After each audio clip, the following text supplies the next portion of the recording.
नमस्कार, मी डी.टी. आंबेगावे, मुख्य संपादक सत्य पोलीस टाइम्स। सामान्य जनतेचा आवाज बुलंद करण्यासाठी सत्य पोलीस टाइम्स या चॅनेलला आत्ताच सबस्क्राइब करा। शिवाजी भीती नव्हती त्यांना जगाची, चिंता नव्हती परिणामाची, साथ होती आई भवानी व माता जिजाऊंची। देशात लाट आणली भगव्याची आणि मुहूर्त मिळवली स्वराज्याची। म्हणूनच म्हणतात जय भवानी जय शिवाजी। सन्माननीय व्यासपीठावर उपस्थित सर्व मान्यवर, वंदनीय गुरुजन वर्ग व इथे उपस्थित असलेल्या माझ्या सर्व मित्र मैत्रिणींनो, मी श्रावणी योगेश शिर्के, प्रथमतः सर्वांना माझा नमस्कार। मी आज इथे अशा महान व्यक्तीबद्दल बोलणार आहे ज्याचा मला तुम्हालाच नाही तर या संपूर्ण देशाला अभिमान आहे।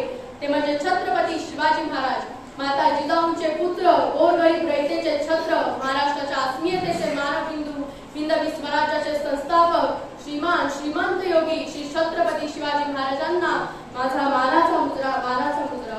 मित्रांनो, आदिलशाही निजामशाही यांच्या सत्ता यांच्या जुलूम व अन्यायाने महाराष्ट्रातील जनता त्रस्त होती। अशा वेळी दिनांक 19 फेब्रुवारी 1630 हा सोन्याचा दिवस, या मंगल दिनी महाराष्ट्रातील शिवनेरी किल्ल्यावर माता जिजाऊ यांच्या पोटी एका सिंहाचा जन्म झाला। तो सिंह म्हणजे गोरगरीब रयतेचा राजा शिवछत्रपती शिवाजीराजे भोसले होय। त्यांच्या वडिलांचे नाव शहाजी राजे तर आईचे नाव जिजामाता होते। जिजाऊंच्या संस्काराने शिवराय वाढत होते, त्याचबरोबर घोडेस्वारी तलवारबाजीही शिकत होते। शिवरायाने मावळ्यांना सोबतीला घेऊन रायरेश्वराच्या मंदिरात स्वराज्य स्थापनेची शपथ घेतली। कोण होते हे मावळे? मावळ प्रांतात राहणारे ते मावळे अंगारी होते रागडे, दिसायला साधेमुळे, पाठीला धार, कमरेला तलवार, शत्रूंना बेजार करणारे, जीवाला जीव देणारे असे होते ते मावळे। 2000 शत्रूंचे एकटे लढणारे बाजी, एक हात तुटला तरी लढत राहणारे तानाजी, 8 तासात दिल्लीहून पुण्याला घोडा घेऊन येणारे संताजी, 1.5 तासांमध्ये शत्रूंच्या तंबूवरील कळस घेऊन येणारे अण्णाजी, वाघाची छाती फोडणारे संभाजी आणि या सर्वांना एकत्र घेऊन हिंदवी स्वराज्य निर्माण करणारे छत्रपती शिवाजी महाराज। मित्रांनो, शिवाजी महाराजांनी अनेक गडकिल्ले जिंकले, गुलामगिरी नष्ट केली, जनतेला अंधारापासून प्रकाशाकडे नेले, शेतकऱ्यांना मान दिला, स्त्रियांना आदर व सन्मान दिला आणि याचे उत्तम उदाहरण म्हणजे एकदा रांजेगावच्या पाटलाने एका महिलेवरती अत्याचार करण्याचा प्रयत्न केला। त्यावेळेस महाराजांनी त्याला चौकात घेऊन येण्यास सांगितले आणि त्याचे दोन्ही हातपाय तोडण्यात आले।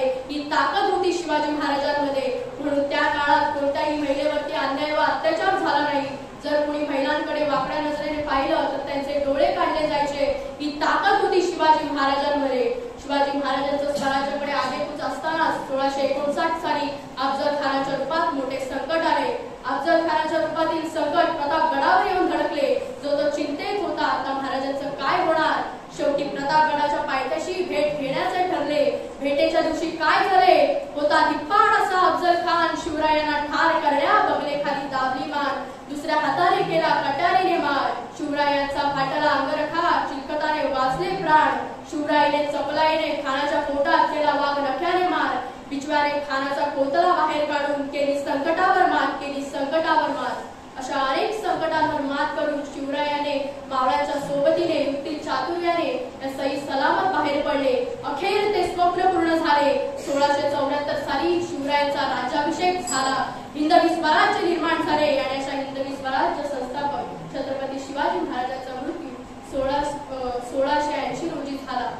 शिवरायांचे विचार व कार्य आजही आपल्याला नवी प्रेरणा व उमेद देतात। शेवटी मी एवढंच बोलू इच्छिते, शब्द ही अपुरे पडती अशी शिवबांची कीर्ती, शब्द ही अपुरे पडती अशी शिवबांची कीर्ती, राजा शोभुरी दिसे जगती असे ते शिवछत्रपती। अशा थोर महापुरुषास माझे कोटी कोटी प्रणाम। एवढे बोलून माझे 2 शब्द पूर्ण करते। जय भवानी जय शिवाजी।